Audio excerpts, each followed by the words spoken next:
Emhotep Nefer Weret.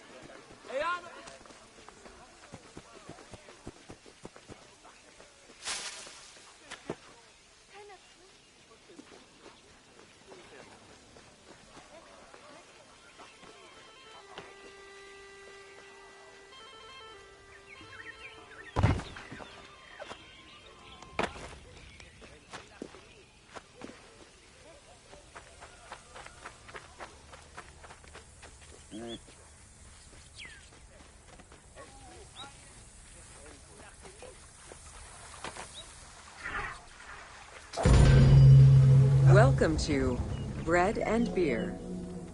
While the Mesopotamians invented beer, including using a straw to avoid the sediments and herbs, ancient Egyptians perfected the brewing method. Egyptian beer's quality was determined by alcohol strength, color, and flavor.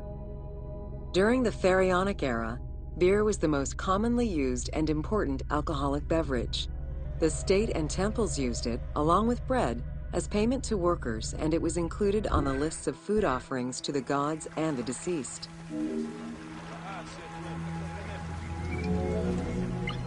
Beer was the popular drink of ceremonies and festivals. The Festival of Drunkenness was even dedicated to it.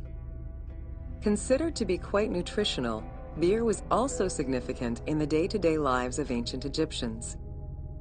Egyptian adults and children consumed beer with all of their meals, and medical texts include hundreds of remedies that contain beer. It remained the most popular alcoholic beverage until the Roman era. Recipes for beer varied over time and depended on the quality of the materials. Bakers and brewers typically worked alongside one another at the same workshop or house. Many families often produced the quantity appropriate to their own consumption, with better quality beers produced for festivals and other special occasions. The most basic recipe used malted cereal as the main ingredient. Fruits such as dates were added along with honey and spices. Once baked, bread would be crumbled into the brew to start the fermentation process. Adding grain enzymes would break down the starches, turning them into sugar and creating a thick mash.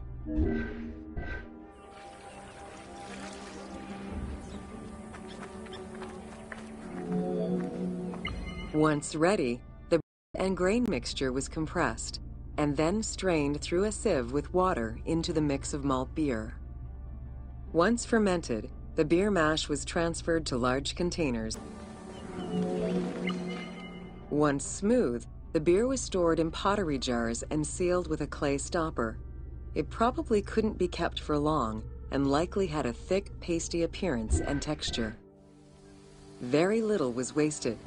Leftover grains were reused to make sourdough bread or combined with the next batch of beer.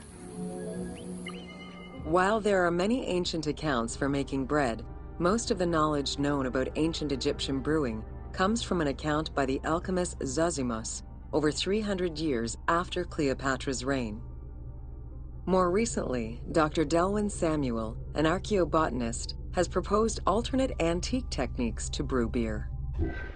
However, experts are unable to replicate an authentic beer since not all of the techniques and ingredients used by ancient Egyptians are known yet. Food was prepared on the floor until the Middle Kingdom, when cooking benches were introduced. The introduction of durum wheat improved bread quality, meaning that the upper and middle classes ate better. The poor, however, still made do with a diet consisting of a gruel made of vegetables, soft. Dough was kneaded by hand or foot, and when sufficiently blended, additional items were added, such as fruits, nuts, honey, and spices. To leaven the bread, they added sourdough or leaven from beer brewing. Ovens were circular or beehive-shaped and made with clay or brick. If there was no oven at all, a bread maker used the hot sand to bake flatbread, a technique still in use by some Berbers today. Ancient Egyptians always had to fight off the omnipresent sand particles that were blown towards them. Despite their best efforts, sand regularly made its way into their food. Additionally, particles from the grain-grinding stone tools and ovens they used also contributed to attrition and prematurely worn teeth. The team tried to portray this through toothache animations and commoners sweeping sand off.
Welcome to Domesticated Animals of Ancient Egypt. Agriculture and domesticated livestock were introduced 6,000 years ago. Archaeologists have found traces of cattle, donkeys, pigs, and dogs. Dromedary are thought to have been introduced during the Persian invasion.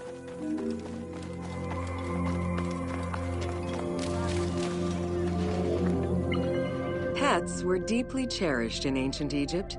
Many illustrations of children often include a pet in the depiction.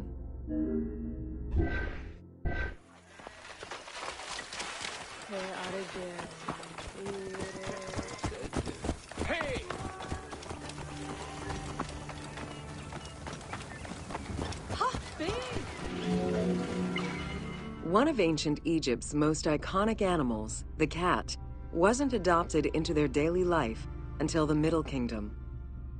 Since they were so highly capable of killing snakes and rodents, cats were present throughout every period. However, they only became pets sometime during the Middle Kingdom.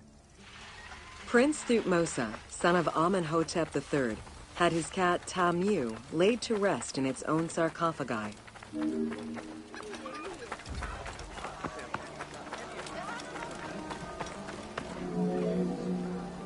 The earliest reference to dogs dates back to 5000 BCE. They were popular pets as they helped hunters and protected herds.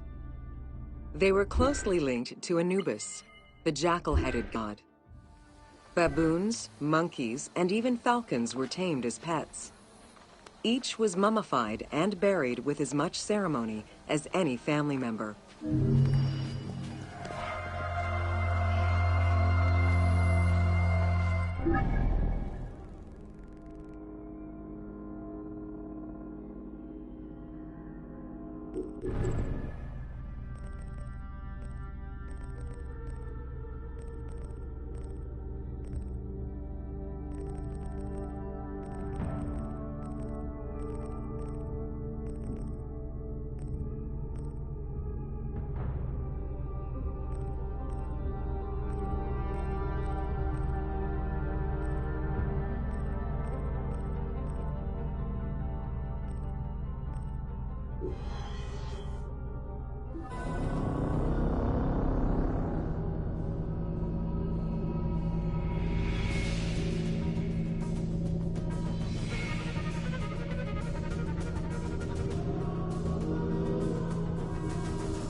Welcome to the Step Pyramid Complex of Djoser.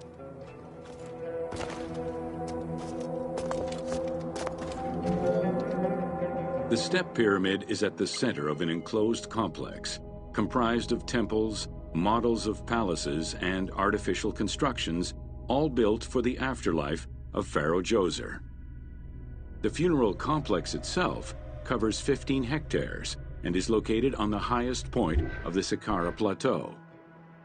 It's clear from the elaborate detail and scale of the complex that this was a technological marvel of its time. The only fragment of information regarding the design plans of the complex was discovered on a section of stone containing an architectural sketch of a vault. The Step Pyramid is the first monument built of stone. Standing at 60 meters high, it was the tallest of its time. Built 4,700 years ago, it was originally intended as a mastaba, which was a flat-roofed rectangular tomb. Its famous architect, Imhotep, may have felt this was too humble for the great Pharaoh Djoser and began to add the steps. The Step Pyramid complex is enclosed within a 1,600-meter-long wall. While there are 14 doors, only its eastern door was intended to accommodate the only real entrance into the complex. The corridor is lined with 20 pairs of columns up to 6 meters high, built by stacking stone drums. The completed facade was made to resemble reed stock bundles. Chambers are located on either side of the columns and are thought to be chapels representing the provinces of Upper and Lower Egypt. According to some Egyptologists, guarded by the architect Imhotep, a staircase, Pharaoh Djoser Djoser was associated with the sky god Horus. The funerary complex was built to resemble Djoser's palace, with the stone carved to imitate mud brick, trees, and reeds. In the corner is a temple referred to as Ti. This temple is among the most mysterious. The Hebsed festival enabled the pharaoh to maintain. Within the complex of Djoser, southeast of the pyramid, is a dedicated space for this essential ritual to be performed by the king even in the afterlife. The Hebsed courtyard is lined with false chapels and equipped with a platform featuring 2 staircases. Located in the courtyard, the 2 pavilions are believed to represent the palaces of Upper and Lower Egypt. Rectangular in shape, the funerary temple is on the north side of the complex, facing the stars where the deceased ruler was believed to travel. The north wall has 2 observation holes. A statue of Djoser is seated on the throne, wearing a mantle and a tripartite wig with a crown known as a Nemes. Representing the king's Ka, this statue looks through the observation holes into the courtyard, enabling the king to observe the ceremonies and receive offerings in the afterlife.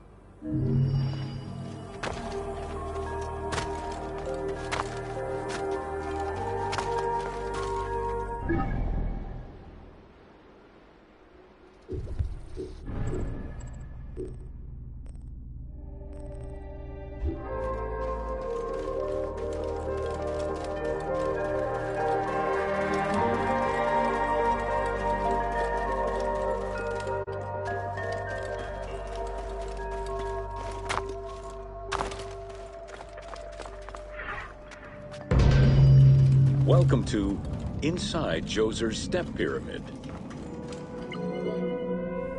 The architect of the Step Pyramid, Imhotep, was a man of great importance to Pharaoh Djoser and ancient Egyptians in general. The base of a statue of Djoser, discovered in 1926, celebrates Imhotep as a carpenter, sculptor, stonemaker, and chief of the seers. Little is known of Imhotep's day-to-day life. while he is credited for writing medical texts, it is for his role of architect that he is most famously known.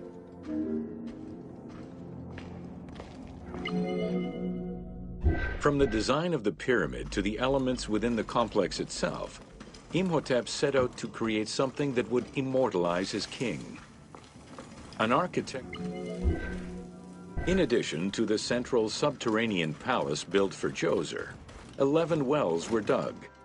Each went to a depth of 33 meters and connected with a horizontal gallery extending for... 2 passages lead underground and branch off in 3. The burial chamber of Djoser is located at the bottom of a 28-meter deep central shaft. At the foot of the chamber are Unlike the Great Pyramid of Giza or Menkaure, the Pyramid of Djoser does not have any extra openings dug out by thieves. There was no need for them. Because of the easy access into the tunnels and along the corridors, thieves had little trouble clearing out the temples once inside. It is unknown when the mummy of Djoser was stolen. All that remained was a left foot, found by French Egyptologist Jean-Philippe Laure in 1934. This architect, who devoted his whole life to meticulously exploring the complex, believed it belonged to Djoser. The Pharaoh's apartments, also known as the Blue Chambers, are decorated with blue-green tiles meant to imitate the reed matting that covered the walls and windows of his palace. The stone is carefully curved and painted to look like the rolled mats of open doorways and curtains. There are 2 long rooms running side by side along a north-south axis. The south room has false doors separated by stone panels. The door frames are made of fine limestone and carved with the king's name. As in the south tomb, reliefs are carved into the doorways. These reliefs show the king performing rituals and visiting divine sanctuaries for all eternity. Their interiors are fictive additions made by the team to add to the wonders of the tomb. It is clear from the elaborate detail and scale of the complex that this funerary monument was a technological marvel of its time.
Welcome to Menkaure's funerary complex.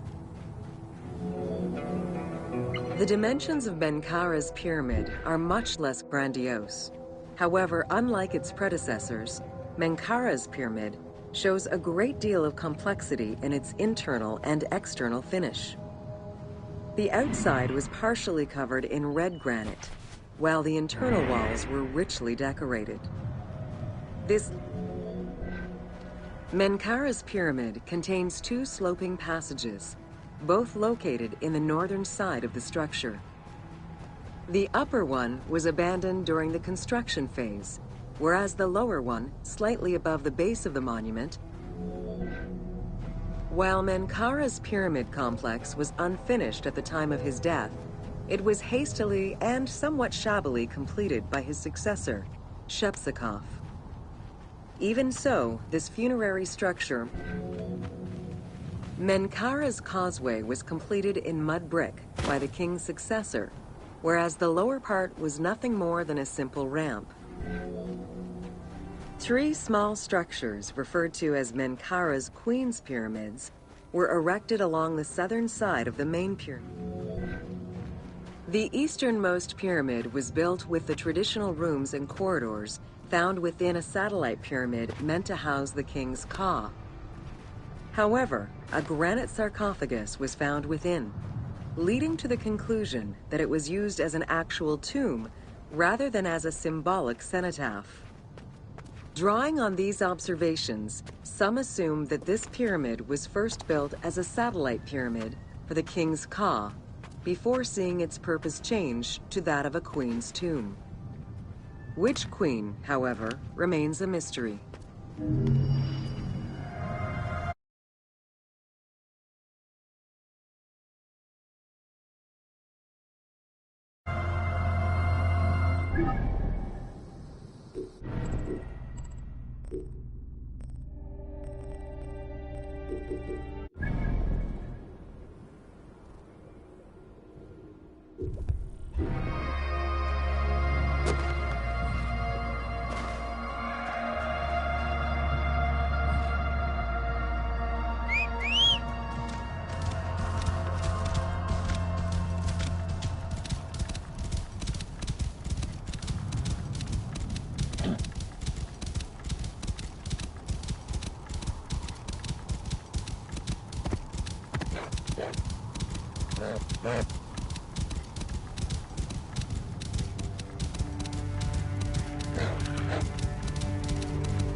Welcome to Khafre's funerary complex.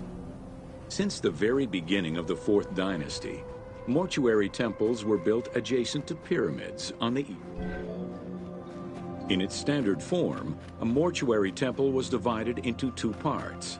The largest of all such structures, Khafre's mortuary temple, was entirely built with megalithic blocks of Khufu's direct successor, Djedefre, followed the custom which required each king to establish a new site for their funerary accommodation, and chose Abu Rawash as his last resting place. When the time came to build his own funerary complex, Khafre, also one of Khufu's sons and the successor to Djedefre, broke with tradition and returned to Giza. Not only did Khafre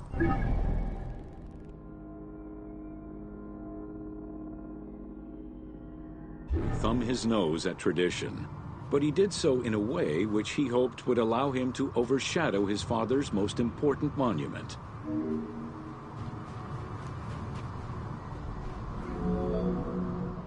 Though Khafre's pyramid is smaller than Khufu's, it was cunningly built on a more elevated bedrock layer than the Great Pyramid, making it appear higher than any other pyramid at Giza.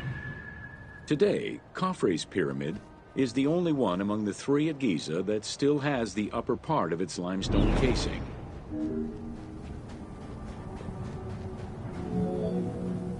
Considered a most sacred area, the Giza necropolis was strictly defined, both geographically and physically. An 8-meter thick Tura limestone wall completely surrounded the Great Pyramid. The only way inside would have been through the mortuary temple.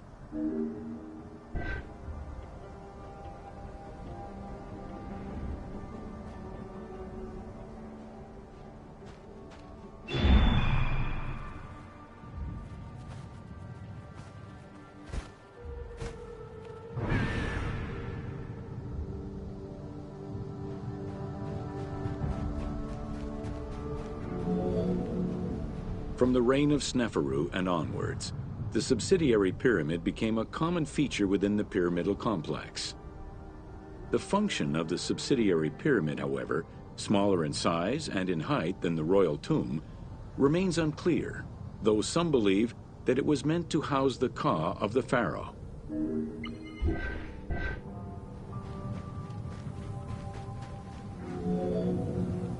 In mainstream media, the ka is often defined as the soul of the deceased. The truth is a bit more complicated. Within the ancient Egyptian funerary belief system, the ka was a component of a living person, which separated itself from the body at the time of death. It represented the deceased's vital essence. In order for the deceased to ascend to a new... Within Khafre's subsidiary pyramid, a wooden box containing pieces of cedar was discovered by archaeologists. When reassembled, it turned out to be a shrine mounted on a sled.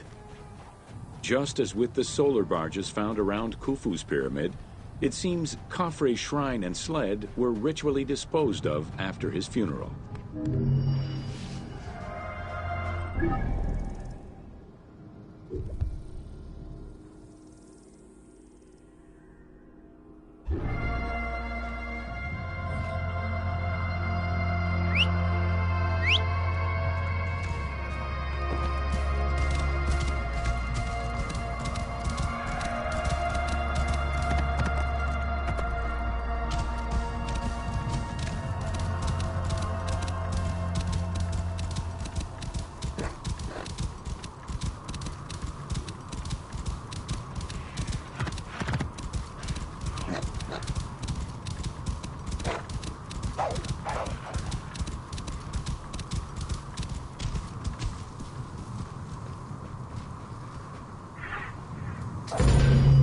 Welcome to The Riddles of the Sphinx.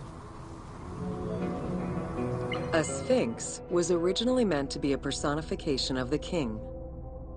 The human head, wearing pharaonic regalia, was fused with the body of a lion, thus sharing the qualities the powerful animal possessed. Namely, its... Over the centuries, enthusiasts and historians alike have wondered, who built the Sphinx? For what purpose? And who does it represent? Another theory suggests that the Sphinx was built by Khafre and was meant to represent him.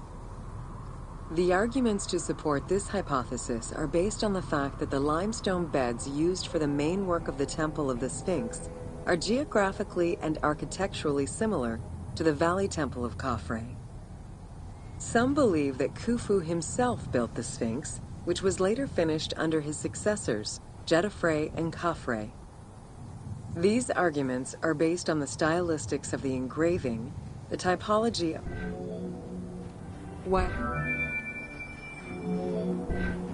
Dating from the 4th dynasty, In order to bring polish to the imposing monument, several blocks of limestone were added after the initial construction phase. Since then, there have been numerous attempts at preservation. The polish present in the game integrates some aspects of modern restoration attempts. The team made this choice to present a more iconic version of the Sphinx of Giza to the player.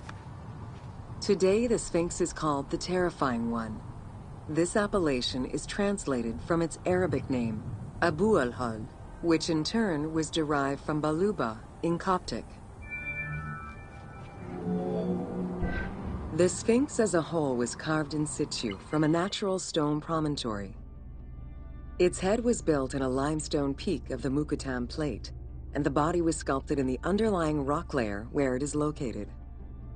The degradation of the Sphinx is due in particular to wind erosion and the different quality of limestone used in its construction. The level of The natural bedrock is seen through the oblique natural strata of the Sphinx's body that are similar to the surrounding limestone.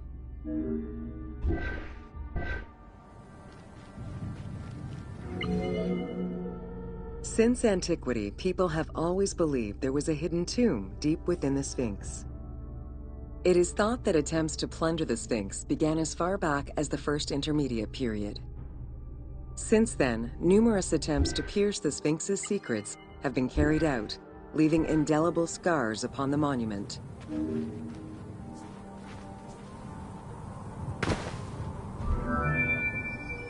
"12 meters long and cut during pharaonic times, another entrance in the back of the Sphinx aroused curiosity. Although Thutmose IV attempted to seal it off, it was possibly reopened by treasure hunters. It was rediscovered by Howard Vyse and mapped more recently by Mark Lehner. This entrance at the back of the Sphinx leads to different cavities of a few meters each, in directions going inside the statue's body and under the surface. The team has used this opportunity to extrapolate a little more.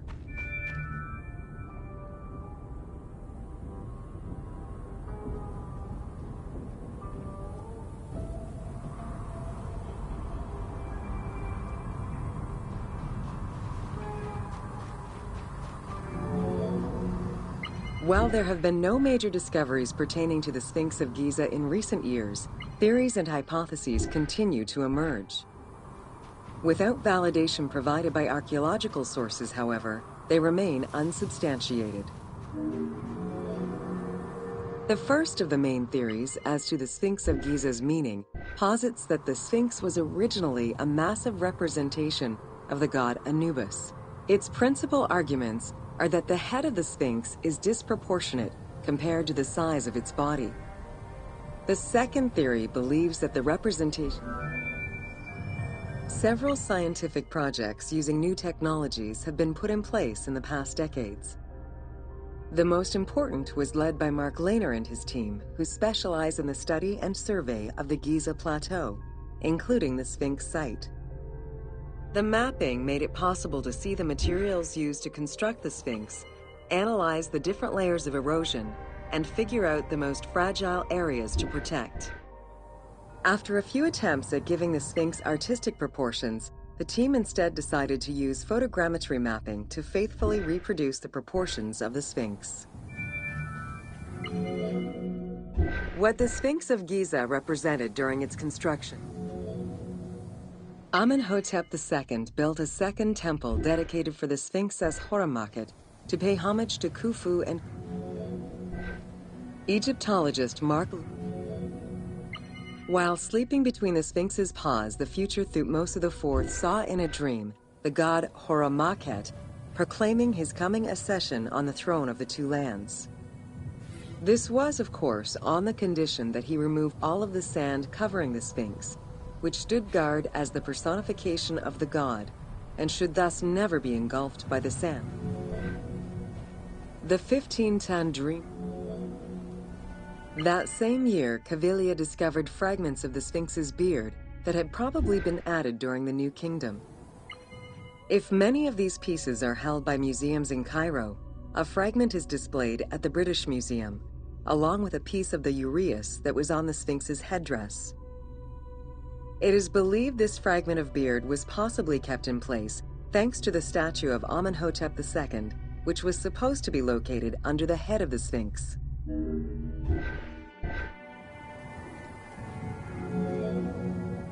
A popular cultural legend purports that the nose of the Sphinx of Giza was lost during the time of Napoleon Bonaparte to the cannon fire of French soldiers in training. However, engravings from before the time of that campaign already depicted the Sphinx without a nose, indicating that it had been removed before the French campaign. The most plausible hypothesis is based on the research of the German historian Ulrich Harman. During the 1980s, Harman compiled medieval sources written by Arab authors. In doing so, he discovered that the Sphinx was once perceived as a favorable omen, a deity supporting sediment-nurturing floods and crops. Around 1378, a Sufi by the name of Muhammad Sa'im al-Dar could not stand this vision of the monument, and in an iconoclastic act broke the nose of the Sphinx. According to the texts, he was then hanged and burned between the legs of the Sphinx for his crime.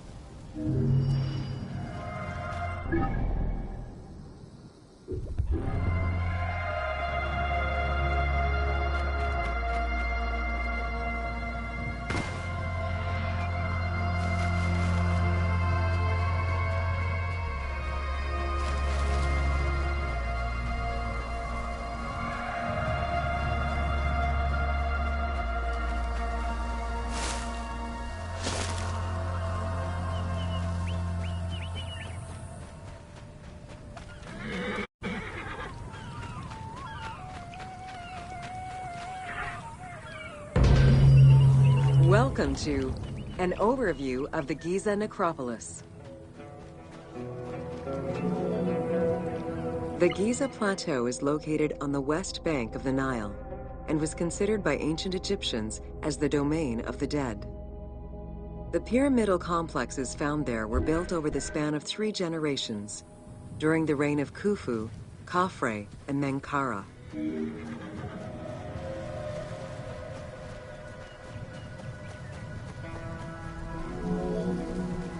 The Giza area, now famous for its 3 pyramids, is part of a wider grouping of funerary complexes. Rulers from this period generally elected to be buried in the area. The focal point of the entire region was the city of Memphis, chosen as the capital of Egypt at the beginning of the Old Kingdom.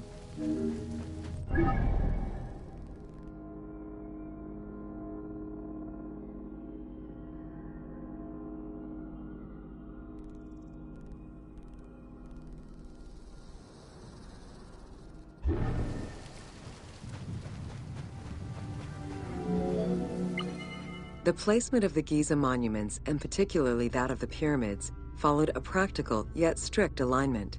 First, they focused on cardinal points, and then they accounted for the natural geology of the plateau.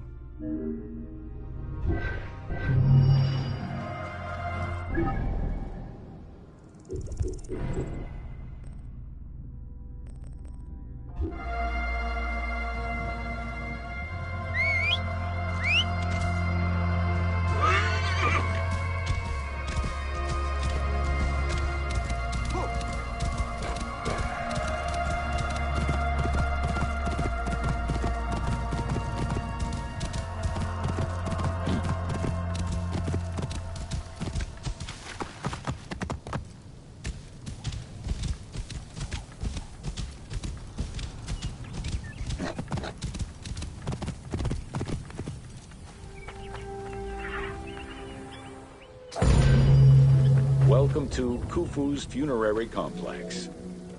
The Valley Temple was the first architectural component encountered when one entered the funerary complex. It was considered the official entrance of the tomb and mixed the structure. Khufu's causeway ran from the floodplain up to the plateau, linking together the Valley Temple and the Mortuary Temple. A traditional causeway presented itself as a paved path. Fragments discovered by archaeologists indicate that the walls in Khufu's causeway, one of the most impressive private cemeteries of Giza, are located east and west of Khufu's pyramid. The eastern cemetery was reserved for members of the royal family, while the western cemetery was mostly set aside. To the east of Khufu's pyramid reside 3 smaller. The northernmost pyramid was most likely meant for Queen Hetepheres, who is believed to have been Khufu's mother. However, in 1925, her actual tomb was discovered nearby by accident. It was hidden at the bottom of a deep masonry pit in an underground chamber. Within the concealed chamber, Egyptologists discovered the most complete royal funerary equipment dating from the Old Kingdom, though her body was missing. Within the vicinity of Khufu's pyramid, Egyptologists have uncovered 7 boat pits. The exact function of such boat-shaped pits remains unconfirmed, though one can easily conjecture that it was symbolic in nature. The two southern boat pits, each covered by a roof of huge limestone slabs, were discovered in 1954. The Greek term pyramidion. A few pyramidia have been retrieved from pyramidal complexes. The earliest, found in Dashur, is undoubtedly a good example of Old Kingdom's pyramidia. It is made of limestone and has no inscriptions. Some engraved pyramidia were recovered from private funerary chapels. Their inscriptions all related to the solar symbol. The pyramidia of the pyramids of Giza were never recovered. The reconstitution you see in the game is fictive, incorporating a golden pyramidion bearing inscriptions relevant to Khufu.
Welcome to Sneferu's first pyramid.